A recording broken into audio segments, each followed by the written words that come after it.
O futuro vislumbrado com possibilidades ilimitadas agora enfrenta um presente frágil e quebradiço.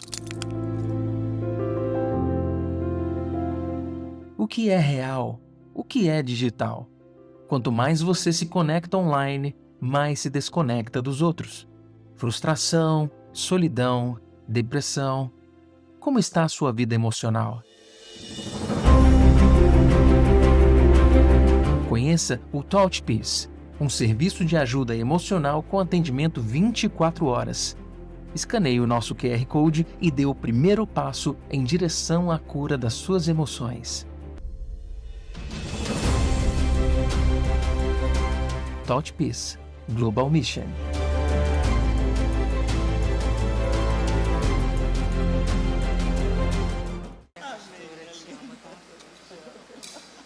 A paz do Senhor, queridos. É tudo sobre Ele, né? Nós somos vasos de barro para que a excelência do poder seja de Deus. E é tão bom a gente ouvir. O Senhor não precisa de nos dar nenhum feedback daquilo que Ele está fazendo. Mas é tão encorajador quando a gente descobre que, apesar das nossas muitas limitações, Ele, por sua graça e misericórdia, usa a nossa disponibilidade para que Ele faça aquilo que só Ele pode fazer em cada coração. Então, sou tão grata quando eu escuto esses testemunhos. É um encorajamento para mim. Em muitos momentos, o Senhor permitiu que eu soubesse, porque a gente às vezes chega naquele lugar de exaustão e a gente pensa assim, eu acho que é a hora de pendurar as chuteiras, passar o bastão, né, porque eu não estou dando conta. Mas o Senhor falou: quem mandou? Quem mandou largar a rede? Ô, gente, essa música, vocês não têm noção do que Deus fez comigo com essa música. Mas glória a Deus, né? O Senhor manda música, o Senhor manda um testemunho. Ele não precisa, mas Ele faz isso por graça e misericórdia. Aí dá aquela injeção de ânimo. A gente, vambora, que não acabou ainda não, né? Só acaba quando termina. Muito bem, e falar desse tema, guardiãs do lar, enche o meu coração. Ontem, eu estava almoçando com a minha filha caçula, que é a única que está em casa agora, né, a Sofia, e o João. Nós estávamos no intervalo do ministério, ontem não, foi sexta-feira. A gente estava no intervalo a gente estava em Belo Horizonte com o Congresso Mulheres Diante do Trono, e saímos do congresso, fomos almoçar juntos, num lugar que a gente tem costume, um restaurante. E quando nós chegamos no restaurante, a gente viu uma família. A nossa mesa estava ao lado da mesa de uma família. Um pai, uma mãe e 2 filhas. A filha mais velha devia estar ali na casa dos 6, 7 anos. E a filha caçula devia ter 2 aninhos, no máximo, assim.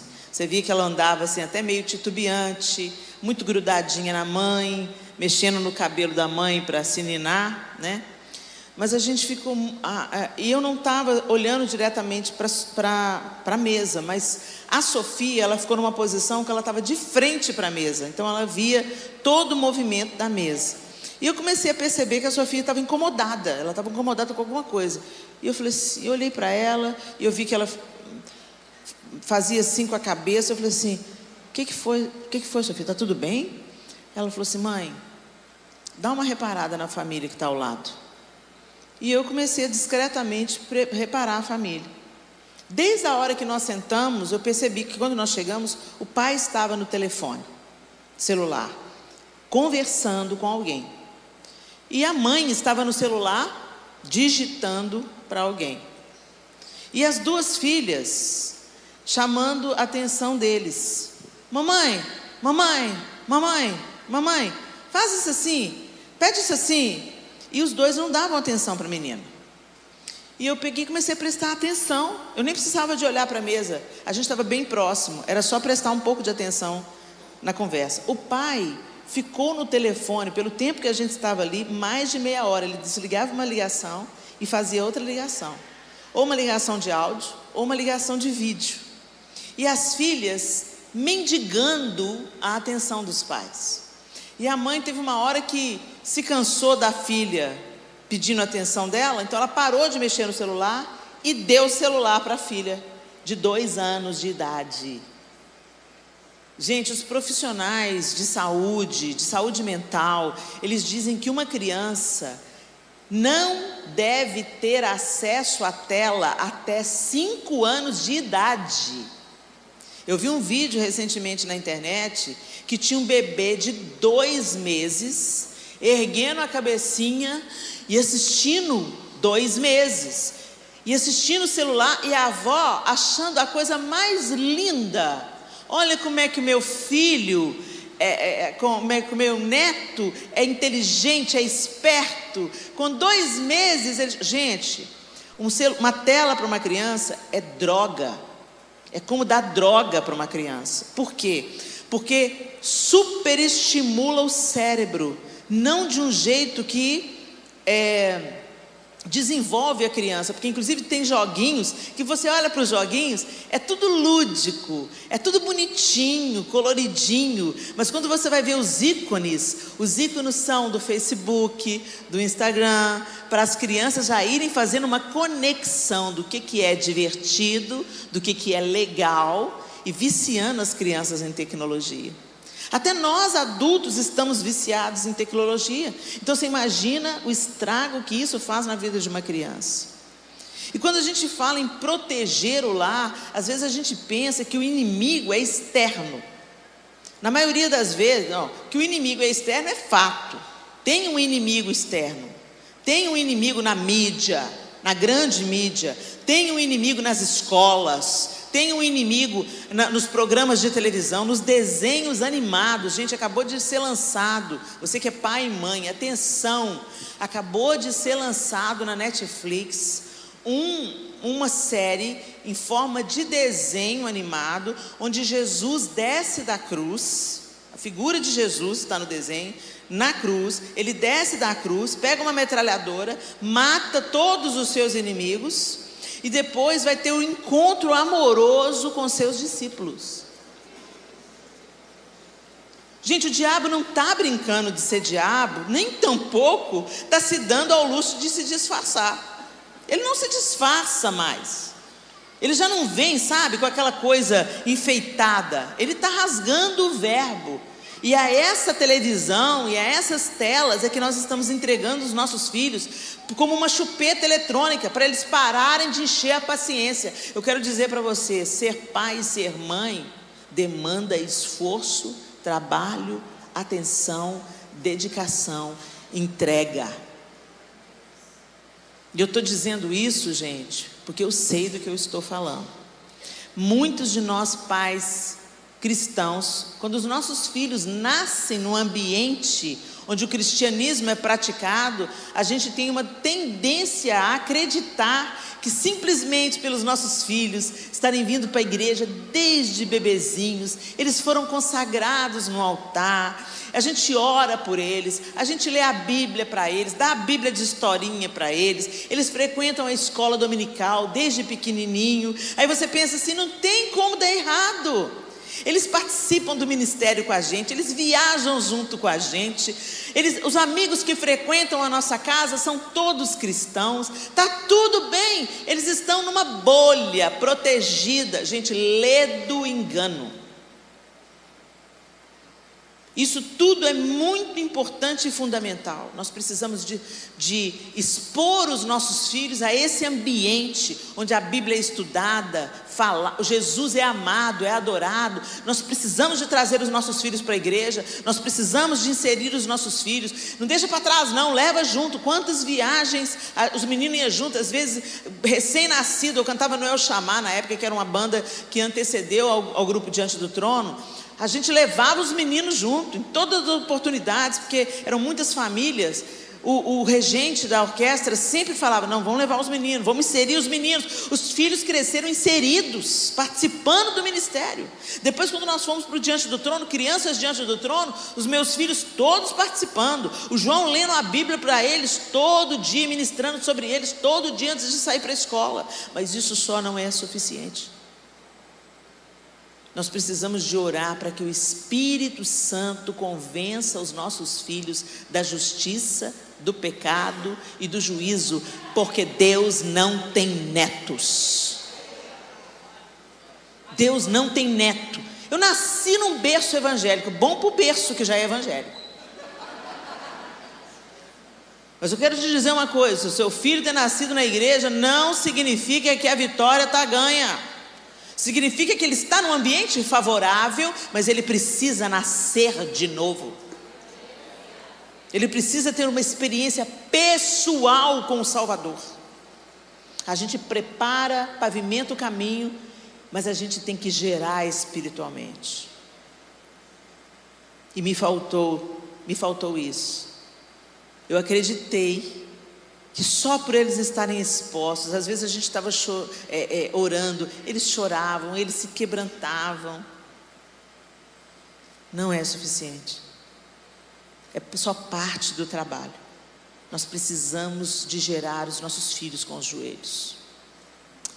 Eu quero trazer para vocês aqui uma guardiã. Eu queria que você abrisse a sua Bíblia em Êxodo capítulo 2.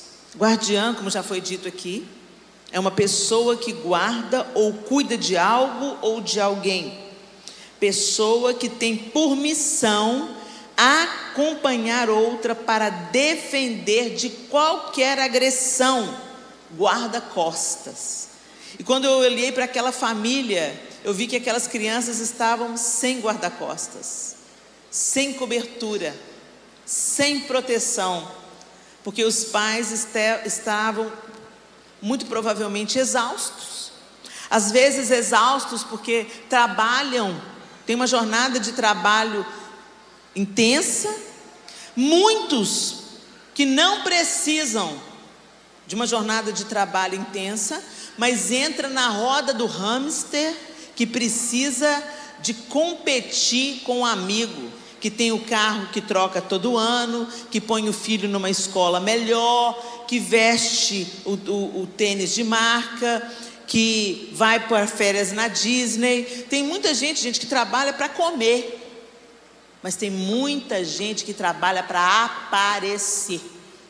Tem muita gente que trabalha, que se entrega ao trabalho por amor ao dinheiro, por cobiça, por ganância. E esses não ficarão impunes. E mesmo pessoas que trabalham muito pela pura necessidade, há uma necessidade de organização, de ministração para esses filhos, e de cobri-los com a nossa oração, e de discipulá-los, e de amá-los. Nossos filhos precisam se sentir amados. Mas eu não quero falar apenas para mães e pais aqui. Eu quero falar também para pessoas que vivem dentro de um contexto de família, que vivem em um lar. Você mora com alguém? Quem é que mora sozinho? 1, 2, 3, 4, 5, 6. No auditório como esse, 6 pessoas moram, 7, 8, 9, 10. 10 pessoas no auditório como esse, 11, 12, lá atrás. 12 pessoas no auditório como esse moram sozinhas. Aí você pensa assim, beleza, não precisa guardar nada. Precisa guardar você. Porque quando você está sozinho, você pensa assim, graças a Deus. Não, você está mais vulnerável. Porque a Bíblia diz que é melhor serem 2 do que 1. Porque se um cair, o outro levanta. E eu não estou falando só de casamento não, gente. Não quero trazer para solteiros aqui o peso, né? O peso gospel. Você já casou? Não casou não? Vai para casa da titia. Ô, gente, para com esse papo. Para com esse papo. Deus não tem um casamento para todo mundo não. O casamento é projeto de Deus. Mas o próprio apóstolo Paulo disse, se você não vive abrasado, que não se case, para cuidar das coisas do Senhor, para se apaixonar pelo Senhor, para servir ao Senhor com mais liberalidade. E tem gente que quer isso. Ele vive bem, sabe? Tem gente que tem problema, está lidando com lutas na sexualidade. A gente pensa, vai casar, vai resolver. Não faça isso. Não faça isso. Primeiro a gente resolve o problema, depois a gente entra num casamento. Você não usa uma pessoa para tentar resolver o seu problema. Você resolve o seu problema diante de Deus, e se Ele tem isso para você, Ele vai te dar essa atração por alguém do sexo oposto, e Ele vai promover o encontro. Mas nem todo mundo vence essa luta, nem todo mundo passa por isso. E aí vai se apaixonar e vai se envolver com o Senhor, porque se você não envolver com o Senhor, você vai beijar a boca do capeta. Não tem meio termo, gente. Ou a gente se envolve com Deus, ou o diabo não está desperdiçando mão de obra, não. Ele recruta mesmo. Então vocês que vivem sozinhos, muitas vezes vieram para trabalhar, para uma circunstância de trabalho, às vezes tem um relacionamento difícil com a família de origem, né? E aí é mais fácil a gente ter aquelas só as visitas de final de semana do que viver debaixo do mesmo teto que viver em pé de guerra, né? Porque onde tem briga também, gente, tem sempre um lado orgulhoso, né? Então, se você que vive sozinho por circunstâncias alheias à sua vontade, você precisa de se conectar com pessoas, não se isolar, mesmo morando sozinho, e cuidar de ser a guardiã do seu lar, porque você está lá. Cuidar de você. Cuidar do relacionamento com Deus. Vamos lá. Êxodo, capítulo 2, diz assim: por essa época, que época? No capítulo anterior, tá aquele episódio de que o faraó, temendo o crescimento do povo do Egito, mandou lançar ao Nilo todo bebê do sexo masculino. Ele temia, as meninas podiam viver, mas os homens não, porque ele temia que numericamente esses homens superassem o exército dele e se voltassem contra o próprio povo egípcio, não é? Então ele mandou matar os meninos. Por essa época, quando estava acontecendo isso, um homem e uma mulher da tribo de Levi se casaram. A mulher engravidou e deu à luz um menino. Eu estou usando a linguagem NVT, tá, gente? Então, às vezes está um pouco diferente da sua, é a nova versão transformadora. A mulher engravidou e deu à luz um menino.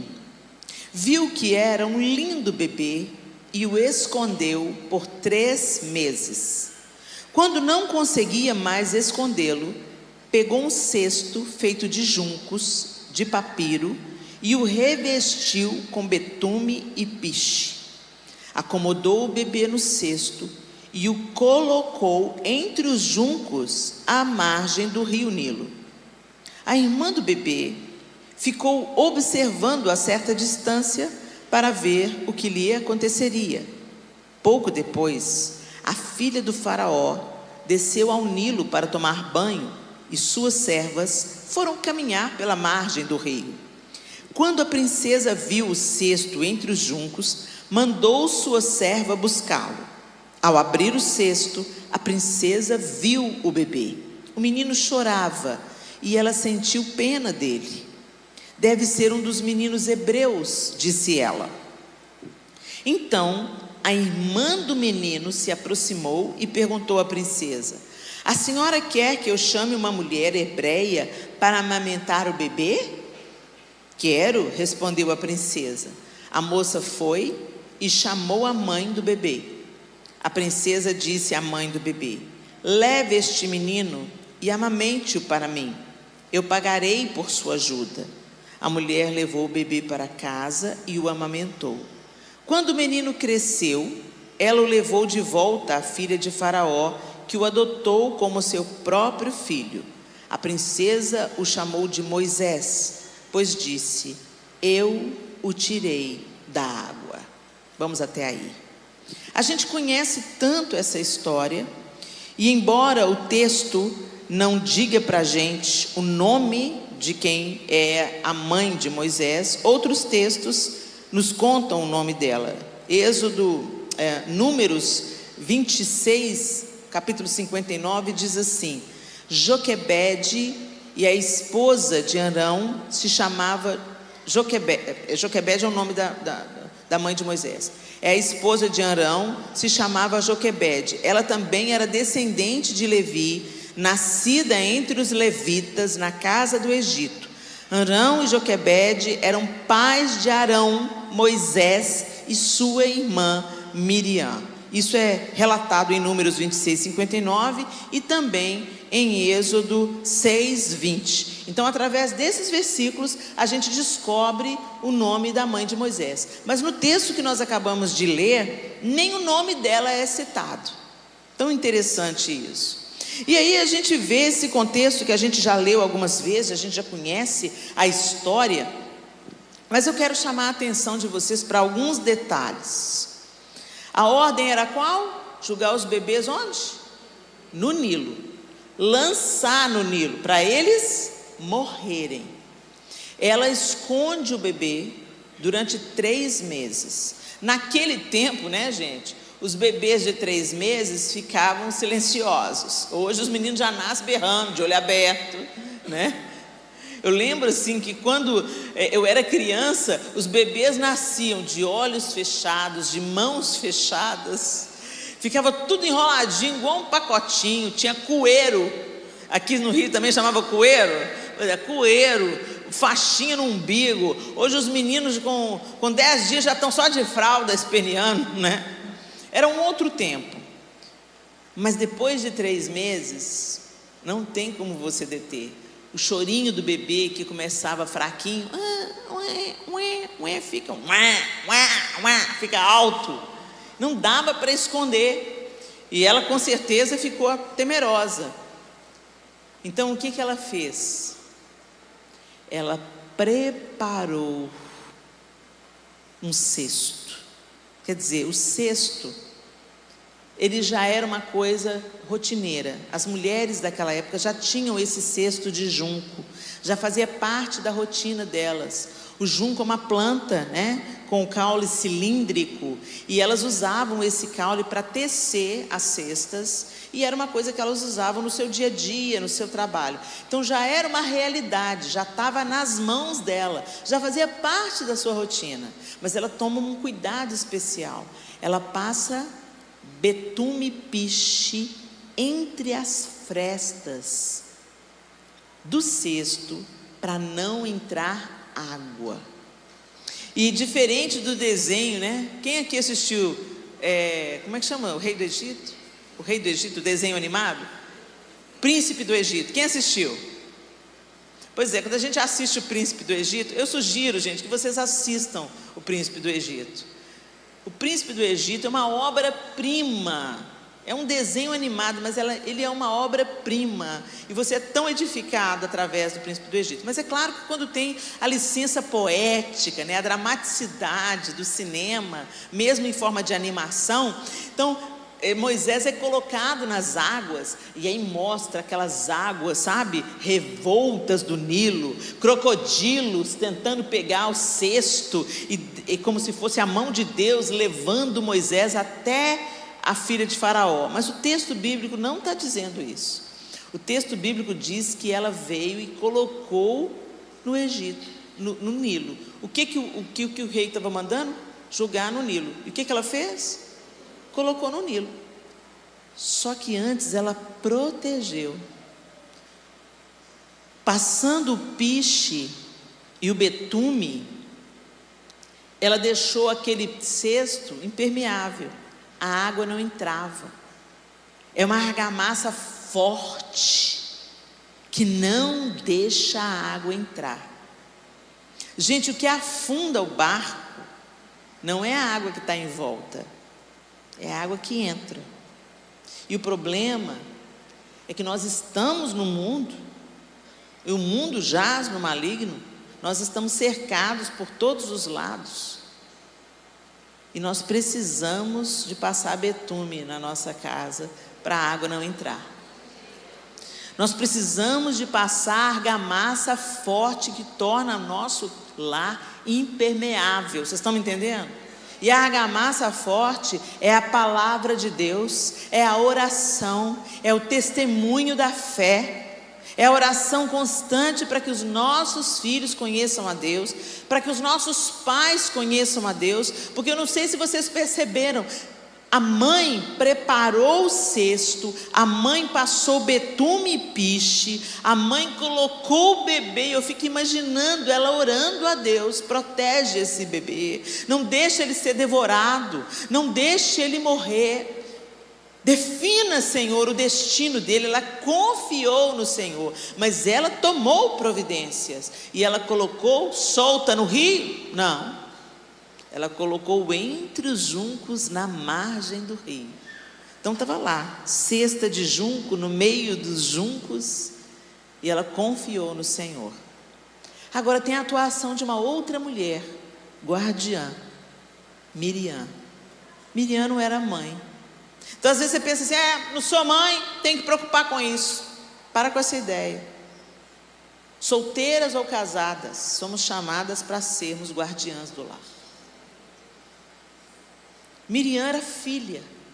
Miriam era irmã de Moisés, mas ela ficou vigiando o que ia. Não fala de Joquebede, não fala se Joquebede mandou Miriam, pelo menos nas versões que eu procurei, não fala que Joquebede deu uma ordem para Miriam, vigia o seu irmão para ver o que vai acontecer. Fala que foi uma iniciativa de Miriam, que Miriam ficou de longe, observando, vigiando, para proteger o irmão. Então nós somos guardiãs do lar, mesmo quando nós não temos filhos. Nós podemos ter uma atuação de guardiãs como irmãs. Nós podemos ter uma atuação de guardiãs do lar como filhas.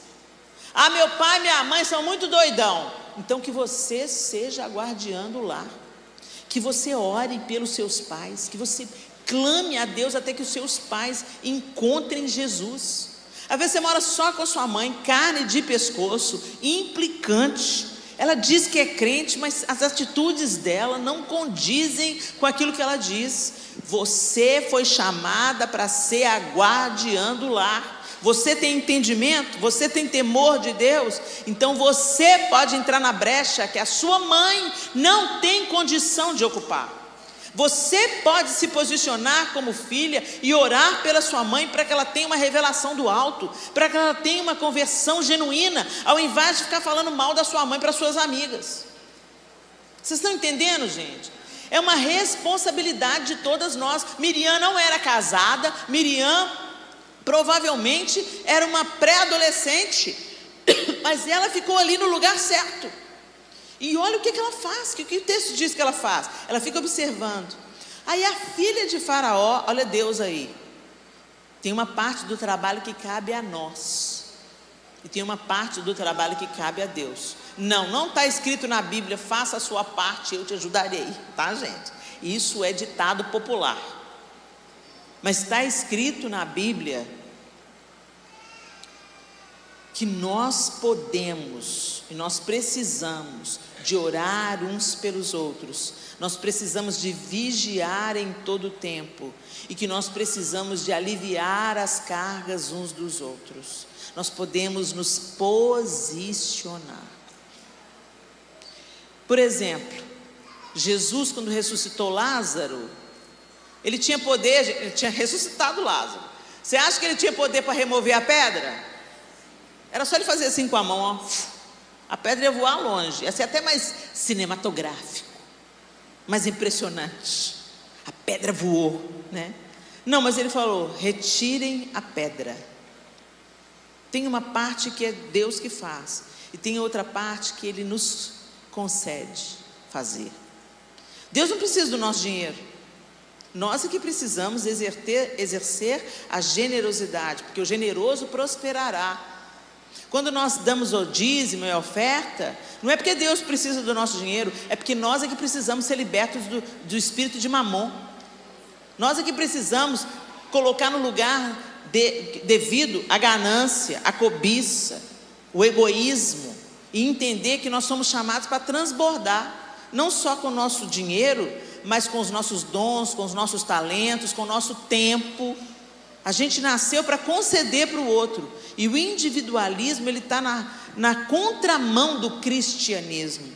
O cristão não é individualista, o cristão é generoso, o cristão compartilha, assim como Deus amou o mundo de tal maneira e deu o seu Filho unigênito, assim como Jesus deu a própria vida, nós como filhos de Deus, herdamos o DNA, nós então somos chamados também para dar, conceder tempo, conceder perdão, conceder o café com óleos nos olhos para que a pessoa seja consolada, emprestar os nossos ouvidos para que as pessoas se sintam acolhidas, emprestar o nosso tempo, compartilhar as nossas roupas, abrir a nossa casa, compartilhar o nosso carro, dando carona para aquela pessoa que mora longe. Nós não somos chamados para ser egoístas, o egoísmo adoece. Mas a generosidade faz a gente prosperar e avançar em todas as áreas.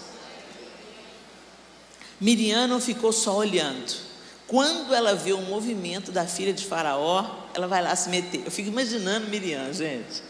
Menina metidinha, né? Ousadinha ela. Nem temeu, ela era hebreia, foi falar com a filha do Faraó. Por isso que é bom ser criança e pré-adolescente, né? Não tem os temores que um adulto tem. Ela foi toda serelepe, viu a cara da filha de Faraó. Está chorando, deve ser dos hebreus. Miriam já se apresentou. A senhora quer que eu arrume uma ama de leite para ele? Olha a esperteza dessa menina. A filha de Faraó, quero. E foi lá e buscou a mãe do menino. Buscou a própria mãe dela. Eu vou dar um consolo para minha mãe. E normalmente, gente, naquela época os bebês amamentavam até em pé, entendeu? Já andava, já corria, estava amamentando ainda. Ficava uns 2 anos ao seio da mãe. Normalmente era isso. Então, olha que tempo que Joquebede ainda ganhou, né? Com Moisés, pôde amamentar Moisés, e depois ele foi para a casa de Faraó. Deus tem senso de humor, eu tenho certeza. Faraó traça um plano contra o povo hebreu. Aí Deus vai lá e usa 2 mulheres como guardiãs do propósito. Elas estavam sendo guardiãs mais do que o lar delas, mais do que os afetos e laços familiares. Elas estavam sendo guardiãs, elas não sabiam, mas elas estavam guardando o projeto de libertação de Deus. Você não sabe quem seu filho vai ser, minha querida.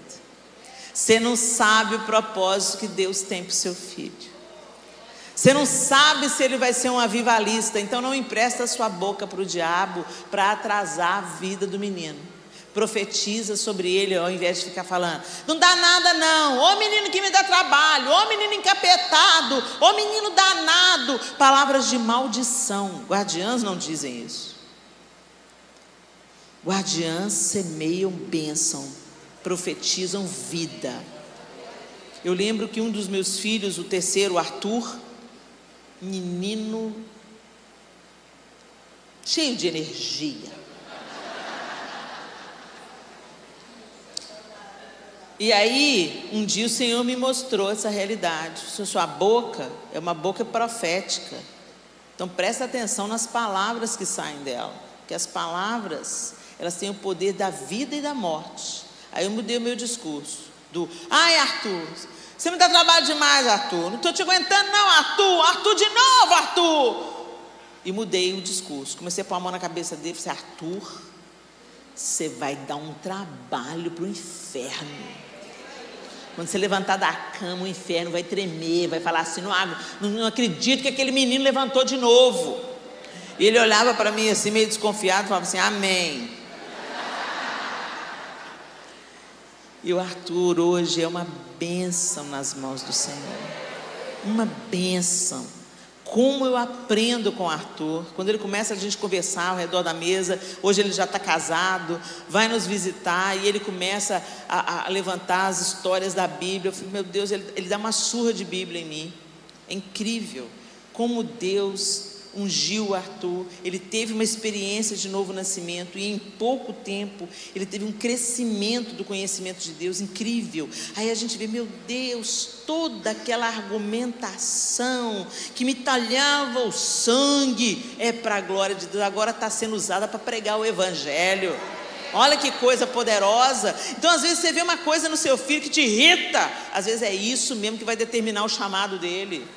É isso aí que Deus colocou nele. Ele só precisa de ser dominado pelo Espírito Santo. Quando ele for dominado pelo Espírito Santo, tudo aí, isso aí que ele vai reverter para a bênção. Essa energia que ele tem, esse vigor que ele tem, que te dá uma canseira, é tudo para a glória de Deus. Ele vai ser incansável para profetizar e anunciar a palavra.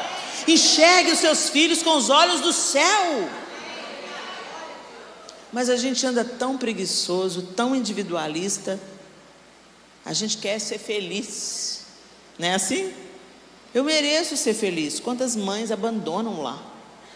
Quantos pais abandonam lá, sem se importar com o dano que eles estão causando na próxima geração? Sabe por quê, gente? Porque o casamento não é no modelo, na proposta de Hollywood. A gente não casa para ser feliz para sempre. A gente casa para a glória de Deus. A gente casa para o lar da gente ser uma tocha acesa no meio da escuridão. Naquela casa ali, mora um casal que já passa por cada perrengue, mas eles não desistem um do outro, eles não desistem do casamento, eles não desistem dos filhos, eles são um povo de oração, eles confiam no Deus eterno, eles superam dificuldades, são uma família imperfeita, mas eles vão crescendo e sendo aperfeiçoados. Eu vou lá neles pedir um conselho, porque o meu casamento está quase acabando, e o deles tinha tudo para acabar, mas está firme e forte. O casamento é plano de Deus para preparar a próxima geração. E os filhos hoje estão dizendo: não quero casar não. Por que será que os filhos estão dizendo que não quer casar não? Porque os homens são abusivos nas palavras, as mulheres são abusivas nas suas atitudes, são rebeldes, são grosseiras. Fica vendo o pai e a mãe em pé de guerra. Eu também não ia querer não. Se eu tivesse um pai grosseiro, uma mãe rebelde, eu também não ia querer não. Pé de guerra, aquela brigaiada dentro de casa, aquela falta de paz. Depois põe todo mundo a Bíblia debaixo do braço, vem para a igreja e fala: a paz do Senhor. A paz do Senhor, aquela que não reina na sua casa. Os filhos, gente, vocês pensam que os filhos não notam isso? Eles olham para o pai e para a mãe da igreja, olham para o pai e da mãe de casa, e quero meu pai e a mãe da igreja. Isso podia ser sempre assim. Hipocrisia. A gente põe a máscara social quando vem para a igreja, assume o crenteza, a paz do Senhor. O pastor pede: olha, eu estou precisando de uma ornamentação. Pode deixar, pastor, eu faço a ornamentação. Em casa o marido pede: frita um ovo para mim. Ô filha, frita um ovo para mim, não sou sua empregada, você tem mão. Jesus falou que se a gente quer ser grande no reino de Deus, que a gente deve servir. A gente não serve os de casa, mas quer servir no reino de Deus. Tem umas mulheres que chegam para mim e falam assim: Helena, o que eu faço? Eu tenho um chamado ministerial, mas meu marido não me libera. E eu falei assim: começa a cumprir o seu chamado ministerial em casa. Serve o seu marido antes de servir a igreja. Cuida do seu marido e dos seus filhos antes de cuidar do povo da igreja. Porque se ele estiver resistindo ao que Deus quer fazer em você, meu filho, Nabal foi fichinha para Deus. Nabal era o marido de Abigail, que era uma mulher sábia, e Nabal era um homem tolo. Abotoou o paletó, bateu com a caçuleta, faleceu. E a Bíblia diz assim: Deus o matou. A Bíblia diz que Deus matou Nabal. E aí Abigail virou o quê? Esposa de Davi. Então, homens, vocês vieram, né? Não mandei vocês virem.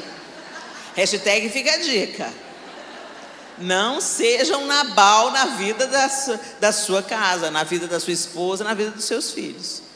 E outra: não, Helena, eu sou o cooperador lá em casa, eu ajudo muito minha mulher. Não, homem não ajuda.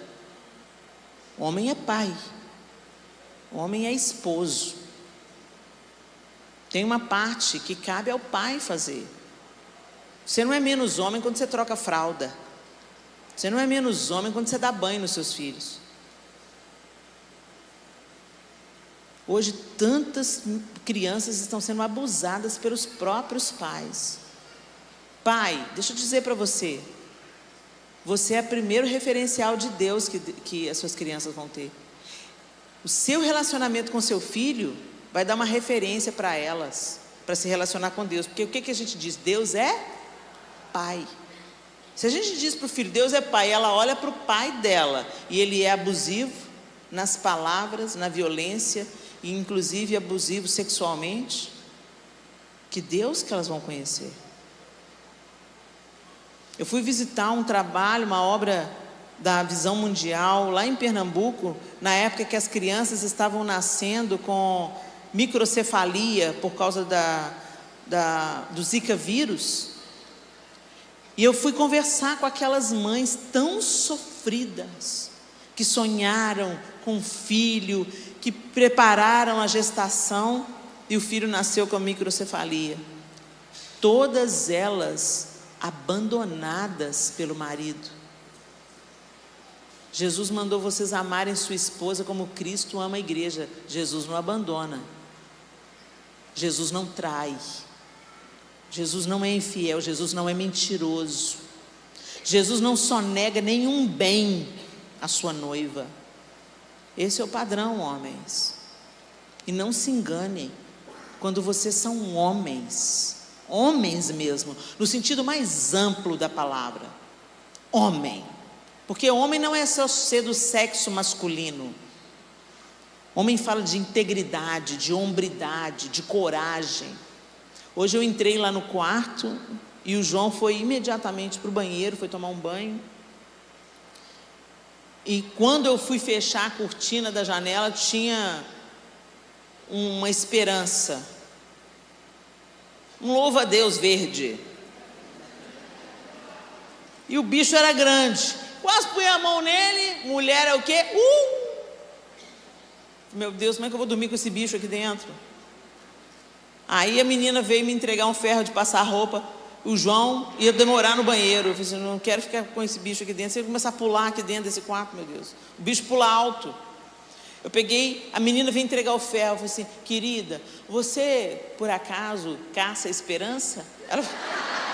Ela ficou olhando para mim tipo assim, o bicho, o inseto.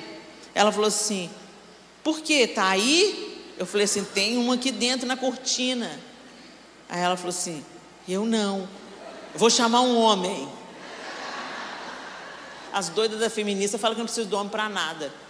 Aí elas dirigem nos carros que eles montam, elas dirigem no asfalto que eles fazem, elas moram nas casas que eles constroem, loucas.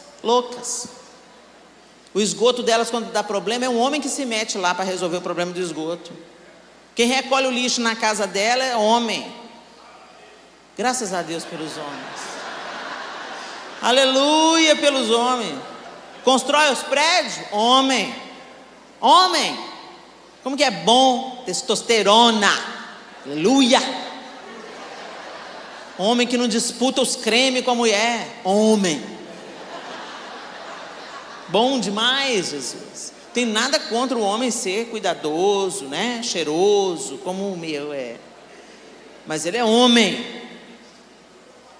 Teve um dia desses que eu gritei com uma lagartixa. Eu tenho pavor de lagartixa. Estava na minha casa estendendo a roupa e alguma coisa caiu na minha cabeça. Eu pensei que era lagartixa. Quando eu pensei, dei um grito agudo, alto. Quando eu penso que não, João descendo a escada para a nossa área de serviço, com a vassoura e com o chinelo na mão. Cadê? Eu falei assim, meu cavaleiro da armadura reluzente. É lindo quando os homens ocupam o lugar de homem, não só para matar bicho, entrar em esgoto, construir prédio, mas quando o homem é aquele que tem uma palavra firme, sem ser abusivo, é aquele que promove proteção, é aquele que provê. Hoje os homens não querem pagar a conta, não. Vamos dividir a conta? E o que nós fizemos? Como é que eles ficaram assim? A gente não precisa de homem para nada. Fale por você, querida. Não me envolva nesse movimento. Sou muito feliz de prestar contas ao meu marido, de agradar o meu marido, porque o movimento é duplo. É uma via de mão dupla. Ele cuida de mim, Ele me protege, Ele me promove, Ele me abençoa, Ele impõe as mãos sobre mim para eu pregar, Ele me empodera, Ele me dá asas, que Ele não precisa de temer. Alguém perguntou para ele assim: você não se importa da sua mulher se destacar mais do que você? Não entenderam nada. Eu só me destaco por causa dele. Eu só me destaco porque Ele me autoriza.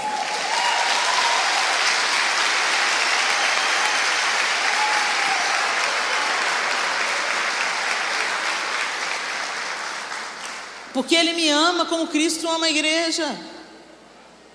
E aí é fácil me submeter. Não é um fardo, não é pesado.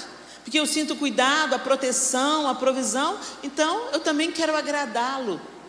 Eu também quero servi-lo. Eu também quero fazer tudo que Ele gosta. Hashtag fica a dica. Fecha parênteses. Voltemos a Joquebede e Miriam. Essas duas mulheres, gente, elas se tornaram coparticipantes do projeto de libertação do povo do Egito.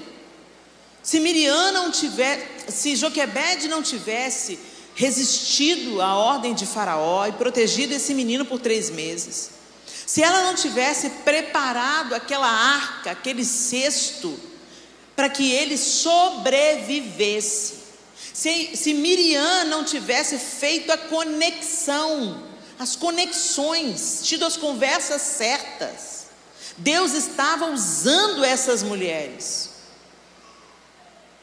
E por que ele tinha que ir para a casa de Faraó? Porque lá ele ia receber uma instrução diferenciada. Não a instrução de escravo, mas a instrução de neto de Faraó. E Deus já estava preparando ele, porque com essa instrução, ele escreveu o Pentateuco. Certamente ele foi treinado na ciência, na literatura. O Egito era o top, vamos dizer, tecnológico, né? Eles tinham o maior acesso à ciência. Até hoje tem coisas que não é explicado como é que o povo egípcio descobriu a técnica de embalsamamento, como é que eles empilharam aquelas pedras das pirâmides sem guindaste. Você fica olhando para aquela obra faraônica, né? E olha que hoje ela já está toda desgastada, porque ela era toda coberta de pastilhas de pedras preciosas. O topo de uma delas era feito de ouro maciço. Era uma maravilha, um negócio fora do comum. Era um povo realmente. Tem gente que fala que é até extraterrestre que construiu as pirâmides. E é nesse ambiente que Moisés foi preparado por Deus. Até o dia que ele tomou as dores do seu povo, matou um egípcio, teve que fugir. Aí ele foi para onde?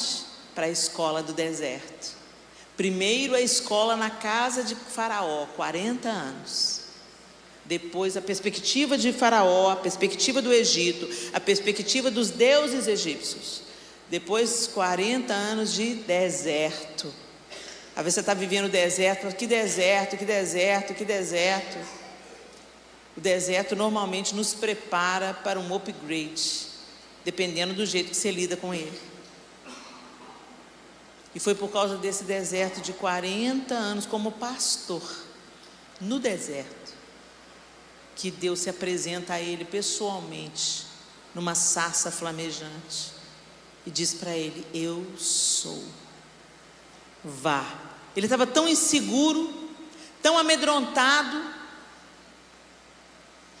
Eu sou preso de língua. A gente não sabe se ele era gago, se ele era fanho. A gente não sabe o que ele tinha, mas ele tinha uma dificuldade de fala. Mas a autoridade do Deus Todo-Poderoso estava sobre ele. E a gente olha para Moisés, a gente vê como Deus usou Moisés, as palavras que Deus liberou sobre Moisés, que ele era um homem sábio, que ele era um homem manso. Mas a gente esquece que Deus usou 3 mulheres no processo. Joquebede, a mãe, Miriam, a irmã, e a filha de Faraó, a mulher que se compadeceu. Quando ela abriu o cesto e viu um bebê hebreu, ela devia falar: joga na água, meu pai mandou jogar. Mas ela viu que ele era hebreu e ela se compadeceu, se afeiçoou. Como nós mulheres precisamos de voltar a praticar a empatia, a generosidade. Eu fui ver o conceito, né, no dicionário, como eu já disse para vocês, e um dos conceitos que está lá no dicionário, quer ver? Porque é guardiã do lar, né? Guardiã, pessoa que tem por missão acompanhar outra para defender de qualquer agressão. Guarda-costas, Miriam, né? Guarda-costas, ficou lá. O que está acontecendo com ele? E lar, olha o que é isso, lar. Casa de habitação, família, pátria, instituição que presta serviço de acolhimento. Então, por isso que você escuta o lar das vovós, o lar das crianças, né? E o que caracteriza esses lares, ou deveria caracterizar? O acolhimento. A guardiã do lar é acolhedora. E foi isso que a filha de Faraó fez. Ela acolheu. E depois que ele desmamou, ele foi para a casa dela e ela criou como se fosse seu próprio filho. Como nós estamos vivendo, meus irmãos e irmãs? Como eu disse, a gente acredita que o inferno, ele investe nos nossos filhos quando eles vão para a escola. Aí as mães estão falando: vamos ter homeschooling, vamos criar os meninos em casa, porque na escola não está dando não. Essas ideologias falsas estão tomando os nossos filhos. Gente, uma hora ou outra os nossos filhos vão ter que sair da bolha. Uma hora ou outra. E aí, você segura o seu filho até a universidade. Quando ele entra na universidade, ele está completamente despreparado. Nós temos que colocar os nossos filhos no Nilo. Mas eles não vão para o Nilo de qualquer jeito. Eles vão com oração, eles vão com jejum. Eu lembro quando o Arthur entrou na Universidade Federal, ele não tinha nascido de novo ainda, e ele foi fazer história na Universidade Federal de Minas Gerais, o Covil. E eu falei: Deus, tem misericórdia. Eu já luto com uma, Senhor, não dou conta, não tem força para lutar com dois. Senhor, tem misericórdia. Entra com o teu milagre, Jesus. E o Senhor entrou com o milagre. E hoje ele é conhecido lá dentro da faculdade como o cristão, de uma forma pejorativa. Ah, lá vem o cristão. Fala, cristão! Mas ele está lá, sendo testemunha. Eu falo com ele: meu filho, quando você andar pelo campus, ore. Fala: Senhor, transforma esse lugar, manda um avivamento para esse lugar. Senhor, manda professores, manda profissionais da educação, cheios do teu Espírito Santo. Senhor, sabe, às vezes você não vai ver a colheita, mas as orações não ficam soltas no ar não, gente. Deus está ouvindo as nossas orações e no tempo adequado Ele vai atendê-las, porque é para a glória dEle, não é para a glória de ninguém, é para a glória dEle. É para que o inferno seja saqueado. Então a gente tem que se mover em oração. Passou em frente a uma universidade federal, estende a sua mão: Senhor, manda professores cheios do teu Espírito Santo.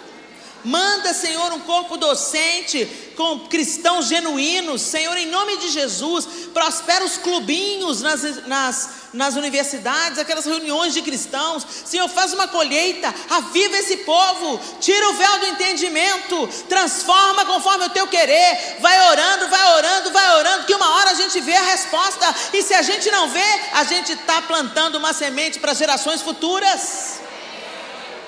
Não subestime o poder da oração. Essa é uma maneira de ser guardião. Essa é uma maneira de defender aquilo que tem que ser defendido. Agora, dura coisa é quando o diabo, ao invés de encontrar na nossa casa guardiões e guardiãs, encontra seus cooperadores. O filho está dando muito trabalho. Mamãe vai ligar um filminho para você. Toma aqui o tablet. O menino está gritando no banco de trás do carro. Toma, meu filho, toma. Assiste o desenho aí. Só quando você para assistir os desenhos, gente, as mensagens subliminares são cada vez mais evidentes. Nem subliminares são declaradas. Se interesse, participe, fiscalize, ore pelos seus filhos, abençoe os seus filhos, unja os seus filhos, antes de enviá-los para o Nilo. Passa o betume, passa o piche, vê se a cesta está forte, coloca no lugar adequado, não solta em qualquer lugar não, coloca no lugar mais protegido possível, e deixa Deus fazer o que Ele faz. Enquanto os nossos filhos estão na escola, ore. Enquanto os seus pais estão pensando em divorciar, ore. Você pensa, gente, está tendo muito divórcio de gente na terceira idade. Pais que já estão com 40 anos de casado, 30 anos de casado. Você pensa, já passou a pior parte. Não, estão partindo para o divórcio. Você, como filha, pode se erguer como um guardiã do lar, orando pelo casamento dos seus pais. Você pode ser uma Miriam na vida do seu irmão, aquele seu irmão que está com problema de alcoolismo, aquele seu irmão que está pegando todas, e você fala assim só, meu irmão, gente, vai ser tão bom quando Jesus entrar, mas você não faz nada, você não ora por ele, você não jejua por ele, você não dá testemunho para ele, você não diz umas verdades na lata dele quando você precisa falar. Ser guardião é assumir a nossa posição, é pegar a nossa parte e é fazê-la com zelo e não com preguiça, não com desleixo. A palavra de Deus diz: maldito é aquele que faz a obra do Senhor relaxadamente. A sua família é obra do Senhor, o seu primeiro ministério é a sua casa. Seja bênção em casa primeiro. Quando Jesus instrui os discípulos: sereis minhas testemunhas, tanto em Jerusalém, como em toda a Judéia, Samaria e aos confins da terra. Primeiro começa em Jerusalém, primeiro começa onde você vive. Nós negligenciamos os nossos filhos, somos duros demais, impacientes demais. A gente tem sorrisos para as pessoas de fora. Com os filhos dos outros, a gente tem maior paciência.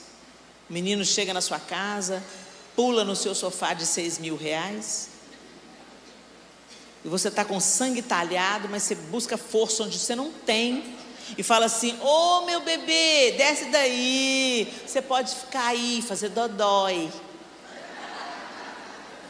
Mas se é o seu filho da mesma idade que gosta da ideia e sobe quando a criança vai embora, desce daí agora. Você sabe quanto que custou esse sofá? Gente, a gente precisa de trazer o melhor para a nossa casa, para depois transbordar e a gente não ser hipócrita. A visita chega, você põe a mesa posta, linda, guardanapo de pano, flores, taça. Dependendo da visita, você põe taça. E a galera da sua casa está comendo com um copo de massa de tomate e a toalha manchada. Eu não tenho nada contra copo de massa de tomate, gente. Mas se é o que você tem, glória a Deus, é o que você tem. Faça o seu melhor, põe lá o copinho de massa de tomate, põe uma toalha limpinha, pega umas flores no jardim, coloca lá, faz com carinho. Não é sobre o que você coloca na mesa, é sobre colocar o melhor para os de fora e o pior para os de dentro. Para o patrão: eu preciso de alguém para fazer hora extra. Posso fazer, eu dou conta. Ah, você pode ficar, filho? Você tem filho? Não, eu sou uma profissional. Aí quando o filho fala: mamãe, faz macarrão para mim. Ah não, filho, estou muito cansada, hoje eu vou pedir delivery. Ah, não, filho, não vou fazer macarrão hoje não. Ah, não, a cozinha já está limpa, já está lavada. Ah, faz muita sujeira.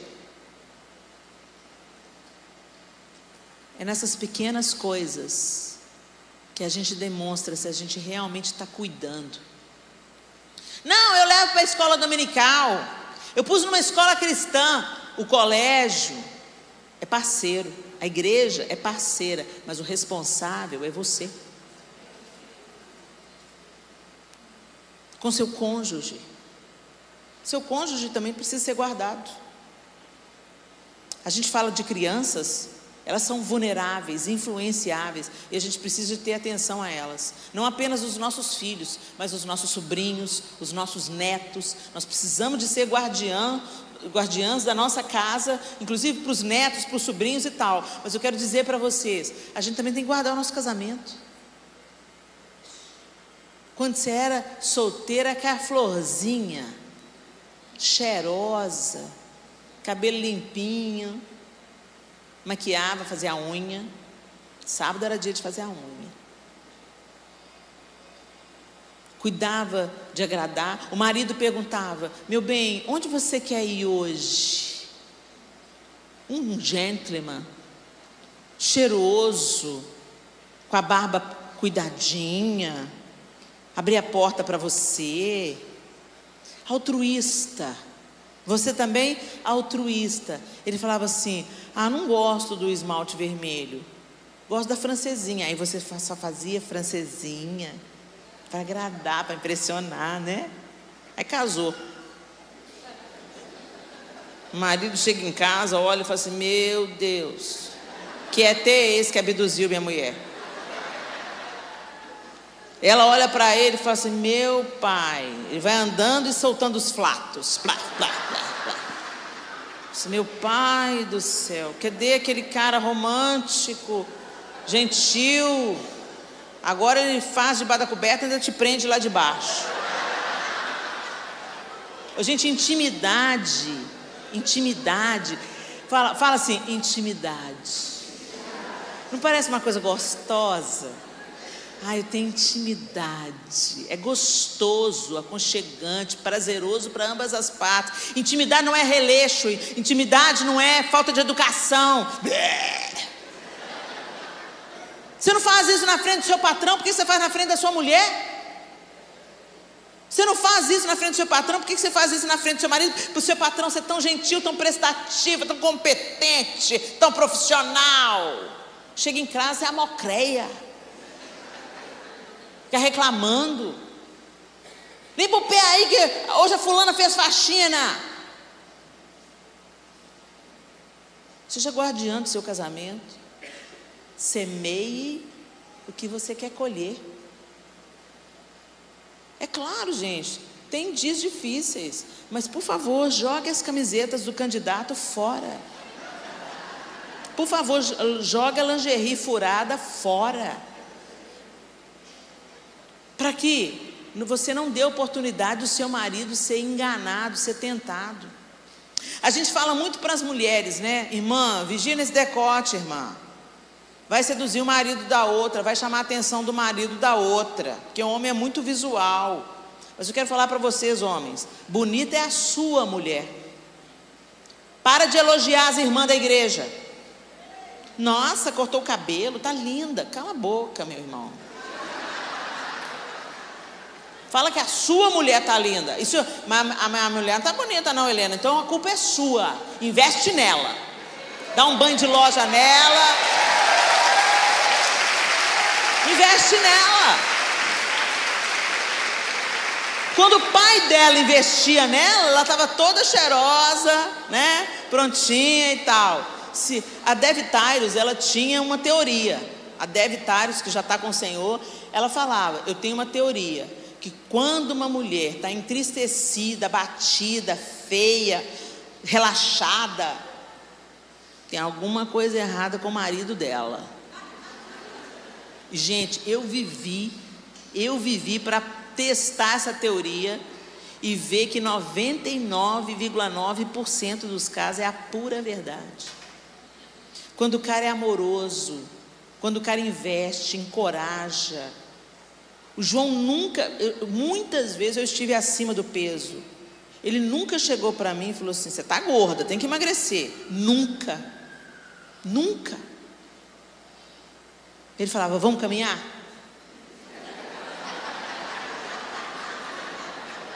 Ao invés de trazer o chocolate no dia da TPM, ele trazia, como é que chama aquele negócio laranjado?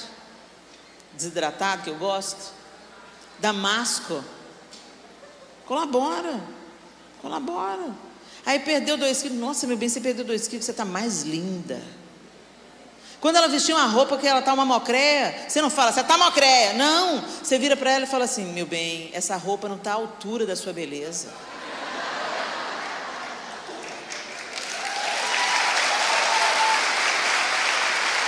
Sabe por quê, gente? Porque homem é e mulher é. Se ela escuta a coisa certa, ela se sente encorajada. E se ela sente que tem um homem do lado dela, não um banana, mas um homem que assume a sua posição de homem. O João é muito doce, muito tranquilo. E quando a gente casou, o povo da minha família falou assim: mas esse aí a Heleninha vai mandar nele. Sabe de nada, né, João? Esse jeitinho aí, ó. Na hora que ele fala não, é não. E eu precisava de um homem assim, que sou folgada, sou mandona, sou autoritária. E Jesus tinha que mandar um homem para baixar meu tupete, mas sem me matar. Aí ele mandou o João. Aí teve uma vez que a pastora Zenete me chamou e falou assim: Helena, preciso de você fazer um seminário de intercessão no Japão. Aí eu virei para o João: João, a pastora Zenete me chamou para o Japão. Ele falou assim: você não vai. Não, porque você já foi com Diante do Trono, eu fiquei aqui 10 dias sozinho, nunca mais quero sentir isso, você não vai não. Avisa a Zenete que você não vai. Tá bom. Liguei para a secretária da pastora Zenete e falei assim: Lide, o João falou que eu não vou não. É, Helena, é. Bom, vamos orar. Eu também vou orar. A minha oração foi: Senhor, o João falou que eu não vou para o Japão não. Aí não é problema meu, né? Aí é de cabeça para cabeça. Se o senhor quer que eu vá, o senhor vai ter que falar com ele. Tá? Eu quero ir, Senhor, eu gostaria de ir, mas é entre vocês dois aí, Deus abençoe.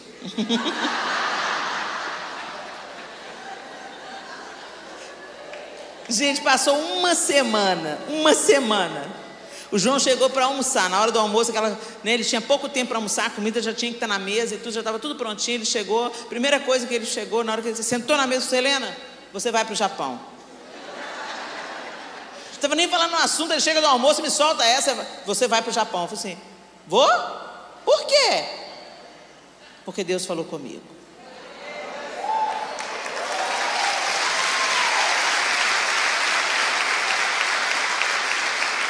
Então eu quero te dizer, Deus colocou uma autoridade sobre a sua vida, é seu marido. Autoridade, não um autoritário. Autoridade promove, protege e cuida para o bem. Autoritário abusa da posição de autoridade para ferir, mandar e diminuir o outro. Vamos discernir essas duas coisas, tá? Pai e mãe é autoridade. Você é solteira, seu pai falou para não casar com aquela figura, não casa, vai dar ruim.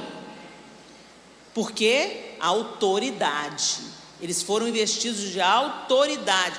Quando Deus investe alguém de autoridade e você vai contra em rebelião, Deus fica do seu lado, não. Mas mesmo quando a autoridade toma uma posição errada e você joga a causa para Deus, Ele te defende, porque você não se levantou em rebelião. Isso também é uma maneira de ser uma guardiã do seu lar. Deus não respalda rebelião. Deus não respalda abusos, nem verbais, nem emocionais, nem sexuais. Deus não é abusador. Então uma maneira de você guardar o seu lar é respeitando. Proteja dos inimigos externos, as falsas ideologias Mentiras que parecem verdades. Você combate uma mentira ensinando a verdade, trazendo à memória a verdade, vivendo a verdade no seu lar. Não é porque todo mundo põe lixo para dentro de casa, através da televisão e da internet, que você vai se somar a isso, porque todo mundo faz. A porta que leva para a perdição é larga, a que vai à vida é estreita. Então, se a gente quer ter um lar saudável, apesar de todos os desafios que a gente tem, se a gente quer ter um lar saudável, a gente tem que seguir a palavra de Deus e obedecer nas mínimas coisas. Obedecer nas grandes é fácil, porque se você desobedecer vai dar ruim. Se você entrar num adultério, aí vai gerar um escândalo, os filhos piram o cabeção, desestrutura a família inteira, fere a família do cônjuge, fere a família do traidor, todo mundo, se arrebenta um tanto de gente com uma traição. Aí você já toma mais cuidado, espero. Mas às vezes a gente não vigia as pequenas mentiras, os ambientes de pornografia na internet, os celulares às mesas. Tem gente que nem senta na mesa, cada um come no seu quarto. Você está dando oportunidade para o diabo. Se você quer guardar o seu lar, fortaleça os laços de afeto. Que o coração dos pais se convertam aos filhos e dos filhos aos pais. Se você mora sozinha, você não é sozinha. Eu conheço pouquíssimas pessoas que não tem ninguém na vida. Você tem um tio, você tem um irmão, você tem um parente. Mantenha o vínculo. Ore por essa pessoa. Não dá para morar junto? Visite de vez em quando. Tome um café. Se encorajem mutuamente. Porque Deus criou a família para glorificar o nome dEle, para preparar a próxima geração e para nos fortalecermos mutuamente. Que em nome de Jesus, meus irmãos, você se apodere do betume e do piche. Que você use o que você já tem nas mãos. A cesta, Joquebede já tinha. Às vezes a gente pensa que precisa de uma coisa extraordinária. Não, use a sua mesa. Use a sua casa, a sua varanda. Fala, vamos comer fora hoje. Põe a mesa do lado de fora no quintal. Tem dinheiro não? Põe a mesa do lado de fora. Arruma a mesa de um jeito diferente. Cria um ambiente para construir memórias, tanto nos seus filhos quanto nos seus cônjuges. Porque no dia da adversidade, as boas memórias vão fortalecer o laço. No dia mal que chegar, porque ele chega. O dia da impaciência chega, o dia da decepção chega, o dia do desemprego chega, o dia da pouca grana chega para todos nós. Mas se os afetos estão sendo nutridos, cuidados, se as boas memórias estão sendo intencionalmente construídas, é só uma tempestade, o barco está forte e Jesus está nele. E lembra, a água que afunda é a água que entra. Não deixa a água entrar no seu barco. Amém? Feche os seus olhos. Eu quero que assim, de olhos fechados, não como um rito religioso, mas de olhos fechados, para que você se concentre naquilo que eu estou te dizendo, para que você não se distraia com nenhum movimento ao redor.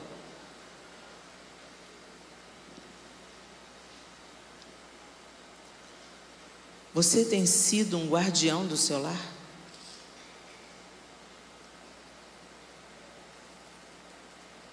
Você ora pelos seus filhos? Você ora pelos seus pais que moram com você? Você ora pelos seus irmãos de sangue?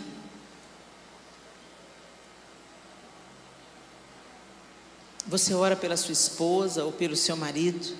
Você tem um tempo de oração diária por eles? Isso é uma maneira de guardar o lar. Você vigia suas palavras? Ou você fala na hora da raiva? Você amaldiçoa? Você desencoraja? Você xinga? Você grita. Essa é uma maneira de cooperar com o inimigo das nossas almas, não de ser guardião. Você exercita o perdão quando você erra ou quando é ferido? A gente precisa de aprender a pedir perdão quando a gente falha, porque isso também é uma maneira de guardar o seu lar da amargura, guardar o seu lar das sugestões do inferno que encontram num coração ferido um terreno fértil.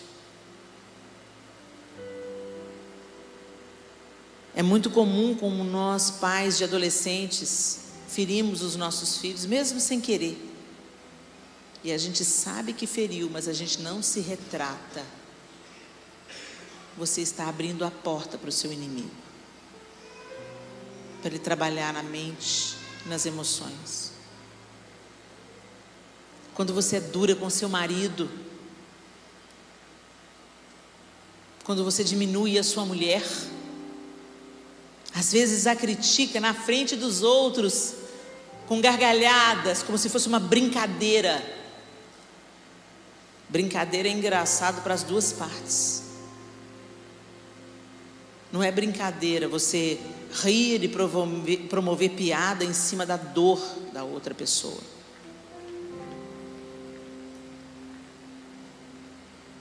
Você mantém um ambiente respeitoso, onde é aberto para o diálogo, a comunicação da sua casa é fomentada para que ela melhore.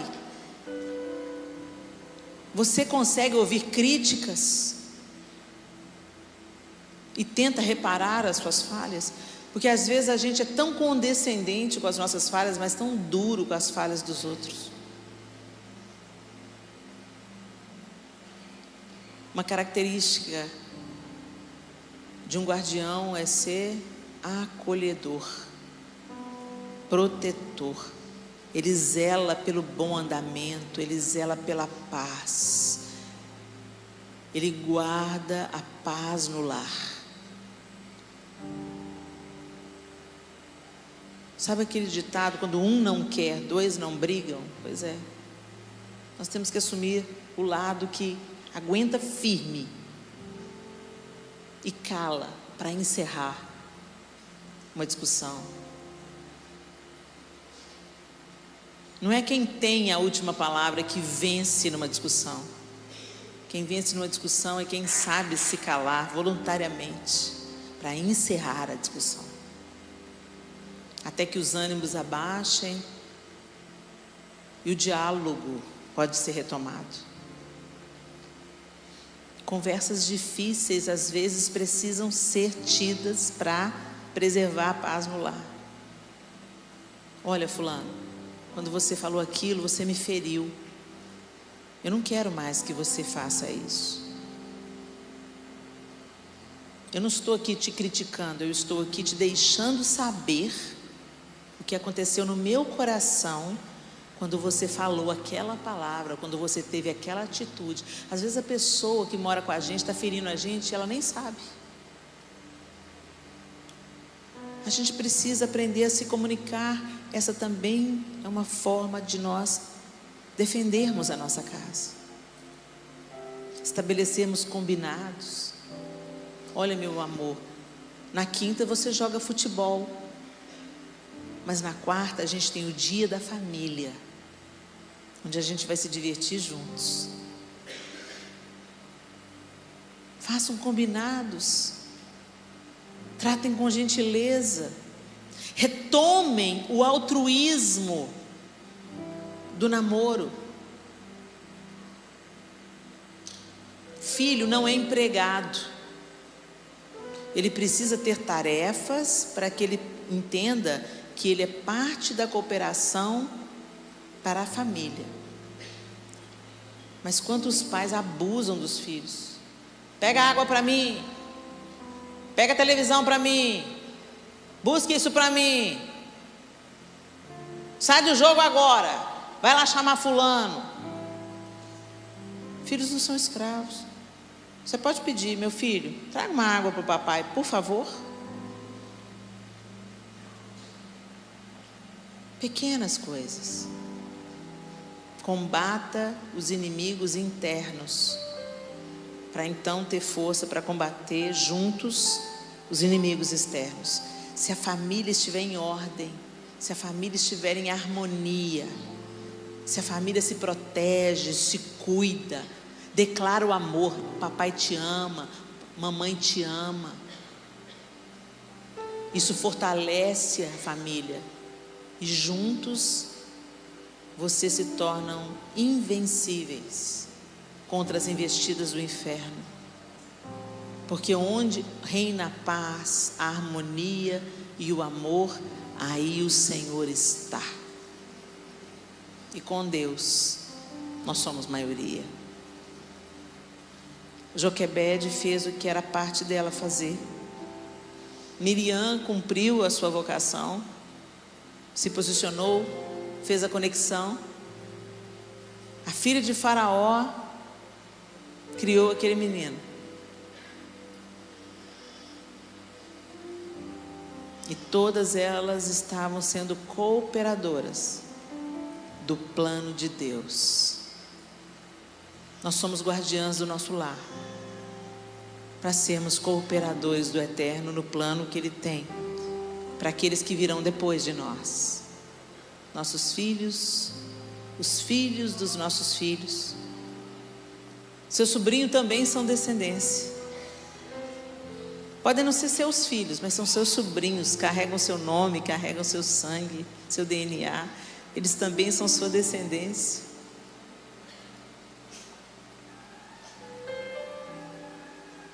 Alguém que você adotou é sua descendência, agora tem o seu nome. Não tem um laço do sangue, Helena, mas tem um laço do amor. Que nós trabalhemos. Faça essa análise aí. Não, mas se a minha mulher for, para de responsabilizar sua mulher, o seu marido, seu filho, sua filha, seu pai, sua mãe. Assuma a sua parte. Ocupe a sua posição. E no que depender de você, o seu lar será guardado. Pai, nós te louvamos nessa noite bendita, onde nós aprendemos tanto com Joquebede, com Miriam e com a filha de Faraó. Ah, Deus, o Senhor é tão lindo. O Senhor sempre convoca mulheres para o seu plano. O Senhor levantou Raabe para defender a sua casa. Todos os da casa de Raabe foram poupadas por causa do temor daquela mulher. O Senhor levantou Abigail para aplacar a fúria de Davi. Toda a casa de Abigail foi defendida por causa da postura dela.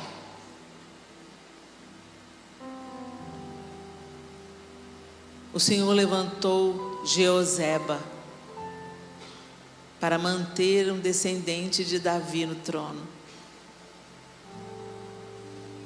O Senhor levantou Joquebede para que Moisés vivesse. O Senhor levantou Maria para que o Salvador viesse ao mundo. Obrigada, Deus. Nós queremos ser contadas com essas mulheres, que elas se tornem o nosso referencial, e não as atrizes de Hollywood, as modelos das revistas ou os padrões deturpados e apodrecidos deste século. Mas que a gente se torne também uma referência de mulheres de Deus e guardiãs do lar na nossa geração, ousadamente, rompendo com a preguiça, com a acomodação, com o individualismo e vivendo plenamente a sua vontade e o seu plano. Nós te agradecemos também pelos homens que estão aqui. Que eles também, Senhor, se levantem como Boaz, resgatadores, homens dignos de uma só palavra, integridade, amorosamente protetores, nunca abusivos, apegados ao Senhor e à sua palavra. Que o Senhor restaure aquilo que precisa ser restaurado nessa noite. Que o Senhor reconcilie os corações aqui. Que cada um, ao invés de acusar e julgar na cara do outro o que o outro faz de errado, que cada um faça uma autoanálise e parta para um conserto com a ajuda do Teu Espírito Santo, que é aquele que faz tudo em nós. Nós oramos agradecidos pela Tua obra incessante, persistente e eficaz. Em nome de Jesus Cristo. Amém e amém. Que Deus abençoe vocês.